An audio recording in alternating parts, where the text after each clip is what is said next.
Welcome, fellow healthy knowledge friends. Today's Monday Minutes. This is going to be a minutes for sure. Ready? Here we go. You ever heard of the terrain theory? That would be the opposite of the germ theory. The difference between the two of those is the terrain theory is not really a theory anymore. They can prove it, unlike the germ theory. Can't prove it. Talked about that in the last several weeks as well.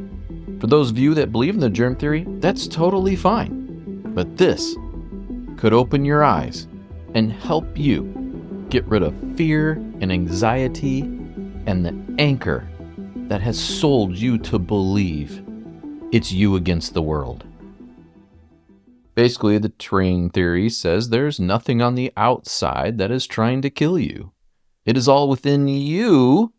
You have your own healing mechanism, all within you. It is literally a miracle inside of you. Let me ask you a question. If you chopped down a tree and came back years later, would that tree be decomposed? Absolutely. I mean, yeah, it takes a long time depending on the tree and how dead it was or whatever.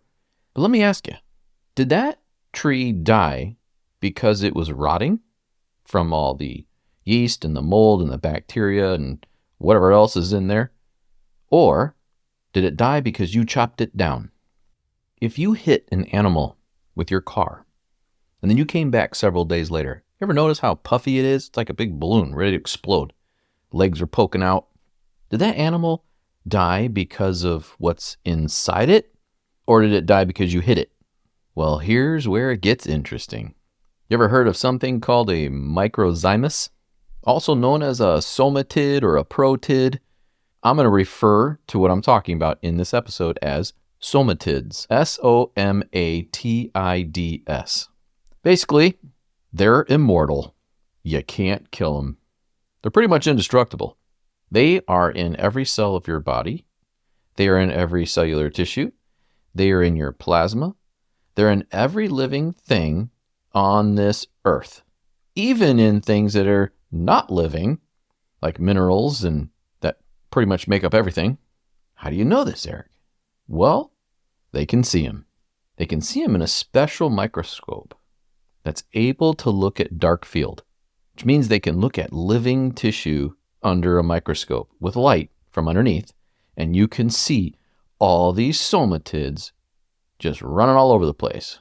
I'm actually going to put a short video in the show notes that you can see it. It's only going to be a minute long. But you'll see what I'm talking about. Those little tiny things running all over the place. That's not bacteria. That is a somatid.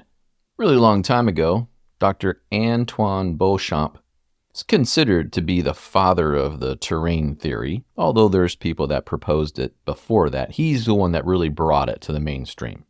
He figured out, by the way, that the microbiome is in your body. You know that one we always talk about all the time? Yeah, he's the first person to postulate that. He was a chemist, a biologist, and a physician. Now that's what you call educated. He lived from 1816 to 1908. He believed in nutrition and rest, hygiene and exercise, and taking care of your emotional well-being. He said that the primary cause of disease is in us, always in us. His direct competition was, you guessed it, Louis Pasteur. Louis, by the way, copied much of Antoine Beauchamp's work, as did Darwin, who stole his father's work, I might add. It is said that Pasteur mentioned that Claude Bernard was right when Claude had said, the pathogen is nothing. The terrain is everything. Claude was a physiologist, taught that the terrain of the human body was more important than the pathogens that infect it. One of the ways that Beauchamp actually proved this whole situation with this terrain and the somatids, took a dead cat, put it in a container, completely sealed up, wrapped up, so no air could get to it. So you would think it would be fine. Nope. 4 months later, dust. Guess what the dust was made out of? Just like mummies. So they can take samples from mummies, put it into sugar water, and it will grow into a yeast culture, a bacteria culture. How is that possible? It's that old. You're telling me that if a bacteria was on top of something that died, that the bacteria is just going to be immortal by itself? No, it's not how it works. They can do the same thing with limestone. They can take a sample of limestone, put it in sugar water, and it'll grow. Not into limestone, but into yeast, fungus, and bacteria. How is that possible? It would be the somatids. They're an immortal, microscopic organism.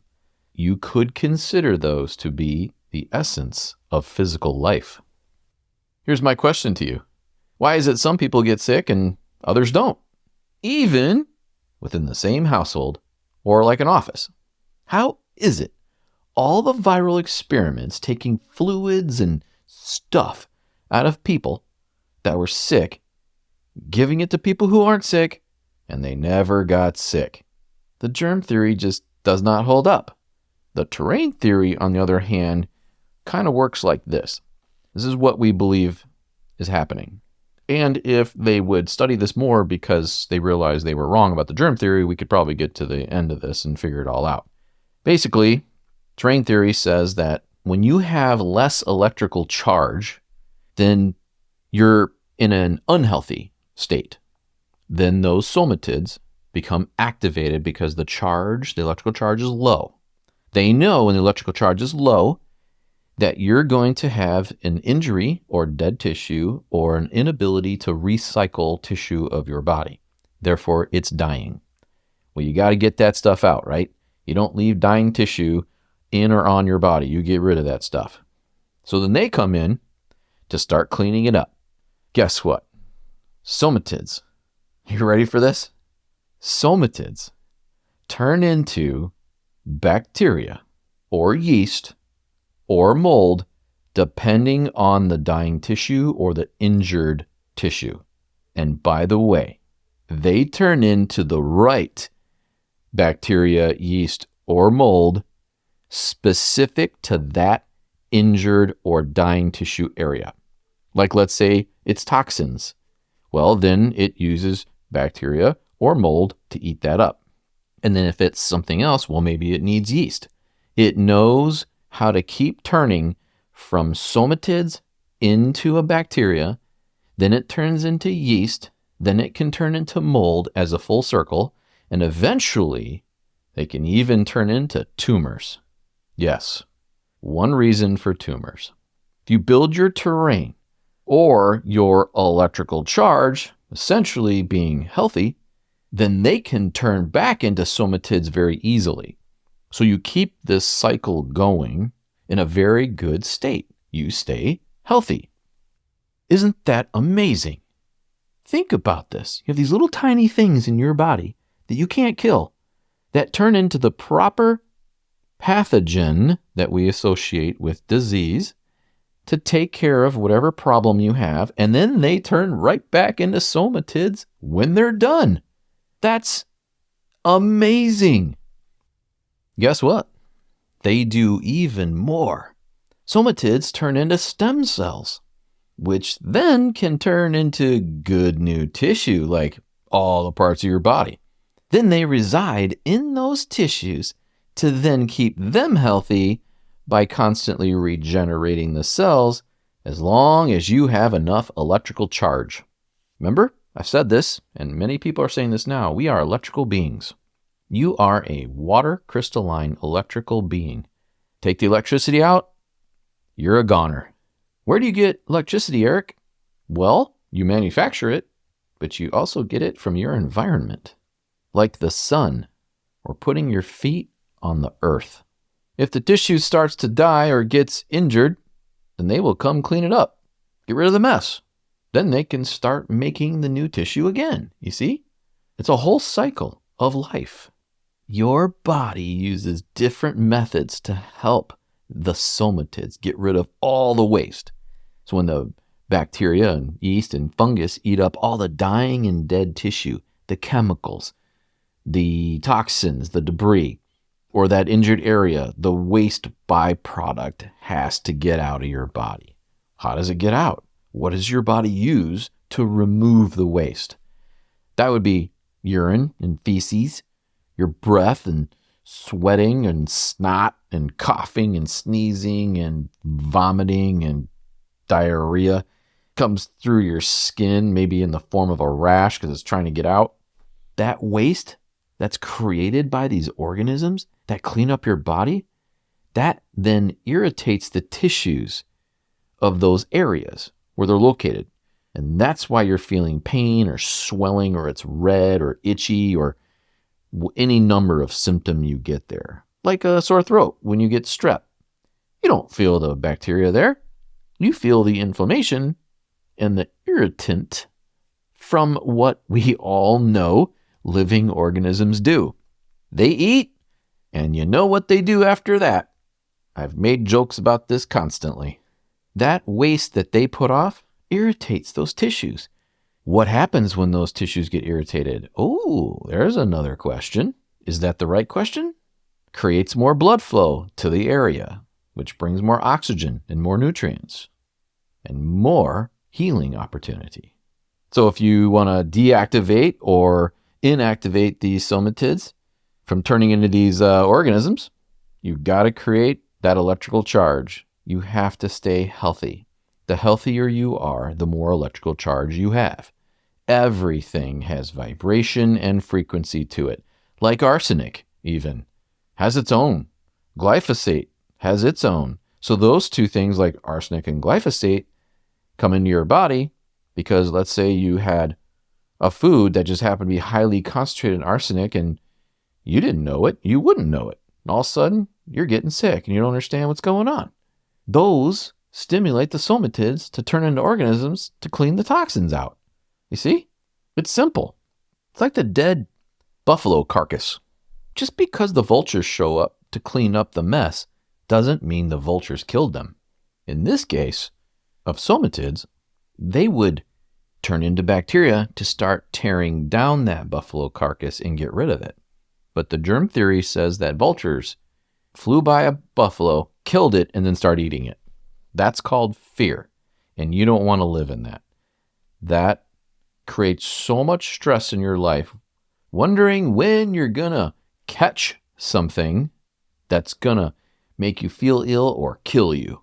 Because we're taught that viruses infect you. Well, where do the viruses come from? Well, Eric, they came from a bat or an infected animal or a child that went to school. Well, how did they get it? Where did it originate from? Oh, don't worry. They got it from another bat or animal or a child that went to daycare. So where did they get it from then? It keeps going back and back and back. Where is the origin of that bacteria or that virus or that whatever that is causing people to get sick? Who made it? What made it? Where did it come from? It had to start somewhere. If it came from the original source, let's say a bat, how did that bat make the virus or the bacteria? How did the bat get infected? And with what to then cause a virus in order to spread further into other living things? Did it just appear out of nowhere? Are they floating in the air, in the woods, or near the ocean, or in the mountains, or the valleys? Well then, how did they get into those areas? What produced them? What made them? It had to start somewhere. They find strep and E. coli and all kinds of bacteria in humans all the time with no symptoms. They're there all the time. So where did they come from? They came from you. Your somatids became them to clean up stuff in your body. You don't feel them. They're just doing their daily thing. When they get out of whack, because you had a huge arsenic load come from that bowl of cereal or something, you're going to feel it. But when it's minor, you don't feel anything. There are so many microorganisms floating around in our environment, from our home to work to outdoors, your car. It's impossible to get away from all of them. We assume that they're floating out there and can harm us. If you're living your life thinking that somehow, maybe, possibly, a microorganism comes in contact with you and then you get super sick, then you can never live your life in enjoyment. You will always be in fear. And if that were the case, we would all be dead. We would never have lived thousands of years. Back throughout history, people believed that you got sick because of demons or spirits, or you had a spell put on you from a witch or a sorcerer, or all kinds of weird, evil things. Now they want you to believe that viruses and bacteria are what makes you sick. They replaced evil spirits with an imaginary theory of germs. They've done experiments based on Pasteur's data, where they've had animals born completely sterile, and then they did the C-section to keep it even more sterile, and then they kept those animals in a completely sterile container, like an environment, totally sealed off, and then fed them sterilized food. You know what happened? They all died a few days later. So here you have these super tiny organisms living inside all tissues on the earth, and in non-living organic matter even. They can't be killed and just keep turning from a single speck into another form that cleans the environmental mess, and then back into their original form. They never go away. This Wednesday, I will tell you one of the ways to help you help them. What do you do with this knowledge? How do you live every day knowing now what is happening in your body all day long? Now do you see yourself differently? You are not a chance being. You are not fighting unseen things out to get you. You are special.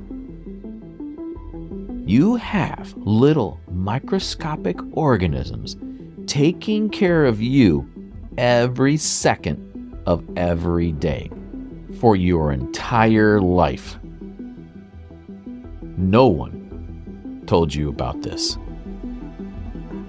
Wednesday is a must listen. Take care of yourselves.